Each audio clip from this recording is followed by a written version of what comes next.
కోడళ్ళ తిరుగుబాటు. ఒక గ్రామంలో ఒక అవధాన్లు గారు భార్య ఉండేవారు. వారికి ఒక పెద్ద ఇల్లు, కొంత భూవసతి ఉండేది. వారికి ముగ్గురు కొడుకులు ఉదయం పూట ఇంటి వద్ద భోజనాలు చేసి దగ్గరలో ఉన్న పట్టణాలకు వెళ్ళి ఉద్యోగాలు చేసుకుని తిరిగి చీకటి పడే వేళకు ఇంటికి వచ్చేవారు.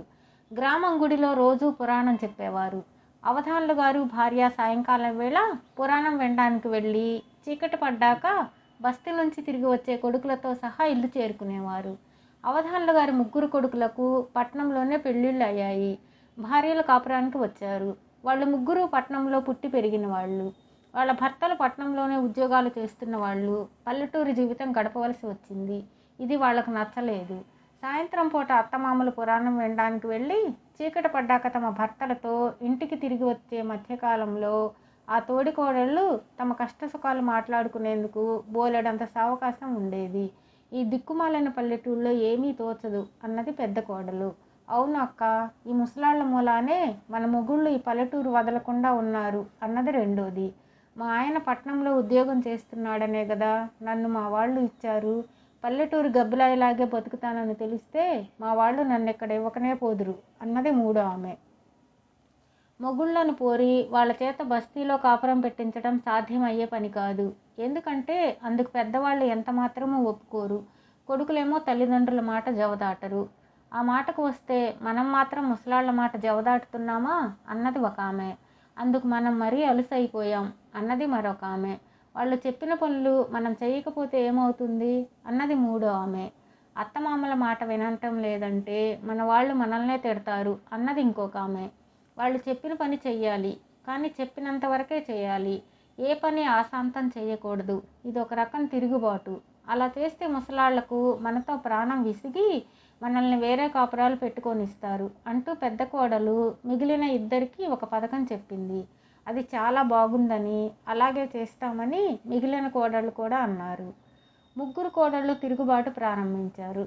అత్తగారు ఒక కోడలను ఇల్లు చిమ్మమనేది. ఆ కోడలు ఈ గదిలో దుమ్ము ఆ గదిలోకి, ఆ గదిలో దుమ్ము ఈ గదిలోకి చిమ్మి ఇల్లు చిమ్మాను అత్తయ్య అనేది. మామగారు మడిబట్ట ఆరేయమంటే మరో కోడలు బట్టను ఉన్న పళంగానే ఆరేసేది. అదేమంటే మామగారు మడిబట్టను ఉతికి ఆరేయమనలేదుగా అనేది.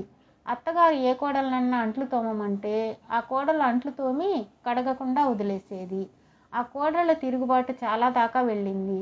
అత్తగారు మామగారికి అన్నం పెట్టమంటే విస్తట్లో అన్నం మాత్రమే పెట్టి కూర, పప్పు, పచ్చడి వేసేవాళ్ళు కాదు. పొయ్యి మీద నుంచి అన్నం గిన్నె దింపమంటే దింపేసి కట్టెలు ఆర్పేవాళ్ళు కాదు.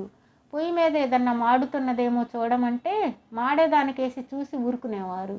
కోడళ్ళ ఈ ప్రవర్తన ముసలి వాళ్లకు చాలా బాధాకరంగా పరిణమించింది. వాళ్ళు కోడళ్ళని ఏమీ అనక కొడుకులతో చెప్పుకున్నారు. కొడుకులు అంతా విని మీరేమీ దిగులు పడకండి, వాళ్ళ సంగతి మేము చూస్తాం అన్నారు. వాళ్ళు ముగ్గురు తమలో తాము మాట్లాడుకున్నారు. వాళ్ళు తమ తమ భార్యలను సంక్రాంతి పండుగ రాబోతున్నది కదా, ఏం కావాలి అని అడిగారు. నాకు కంచిపట్టు చీర అంటే ఎంతో ఇష్టం అన్నది పెద్ద కోడలు. నాకు బంగారు గాజులంటే తగని మోజు అన్నది రెండో కోడలు. నాకు చంద్రహారం మీద అమిత సరదా అన్నది మూడో కోడలు. ఇది జరిగాక ముగ్గురు కోడళ్ళు సంక్రాంతి పండుగ కోసం ఆత్రంగా ఎదురు చూడసాగారు. మధ్య మధ్య వాళ్లకు అనుమానం వస్తూ ఉండేది. పెద్ద కోడలు తాను కోరిన కంచిపట్టు చీర ఏ రంగుదో చెప్పలేదు. రెండో కోడలు తనకే రకం బంగారు గాజులు కావాలో చెప్పలేదు. మూడో ఆవిడ చంద్రహారం బిళ్ళలు గుండ్రంగా ఉండాలో కోలగా ఉండాలో చెప్పలేదు. వాళ్ళ భర్తలు మళ్ళీ ఆ విషయం ఎత్తనే లేదు. ఇంతలో సంక్రాంతి రానే వచ్చింది. పండగ ముందు రోజు ముగ్గురు కొడుకులు ఏవేవో తెచ్చారు కూడా. పండగ రోజు కోడళ్ళ ఆనందం చెప్పనలవి కాదు. అందరూ సావిట్లో కూర్చుని ఉండగా పెద్ద కొడుకు కంచిపట్టు చీర తెచ్చి తల్లికిచ్చి, అమ్మా నువ్వు ఈ పట్టు చీర కట్టుకో, నా భార్య సంతోషిస్తుంది, దానికి కంచిపట్టు చీర అంటే చాలా ఇష్టంట అన్నాడు. దానికి ఇష్టమైతే దానికే ఇవ్వకపోయావా అన్నది తల్లి. ఏం కావాలి అని అడిగానమ్మా, కంచిపట్టు చీర తనకి ఇష్టం అన్నది కానీ కావాలని అనలేదు అన్నాడు పెద్ద కొడుకు. రెండో కొడుకు తల్లికి బంగారు గాజులిచ్చి, పెట్టుకోమ్మా, నీ కోడలికి ఇవంటే చాలా మోజట అన్నాడు. మూడో కొడుకు తల్లికి చంద్రహారం ఇచ్చి అలాగే చెప్పాడు. ముగ్గురు కోడళ్ళ ముఖాలు అవమానంతో ముడుచుకుపోయాయి. వాళ్ళ దుఃఖం ఆపుకోలేకపోయారు. వాళ్ళ అత్తమామల కాళ్ల మీద పడి తమకు తగిన శిక్ష అయిందని క్షమించమని అడిగారు. అత్తగారు కోడళ్లను బుజ్జగిస్తూ, మీ వస్తువులు మీరే తీసుకొండర్రా, ఈ వయసులో నాకు ఇవన్నీ ఎందుకు అన్నది. అటు తర్వాత ఆ కోడళ్ళు అత్తామామలను తల్లిదండ్రుల కన్నా ఎక్కువగా చూసుకుంటూ బుద్ధిగా మసులుకున్నారు.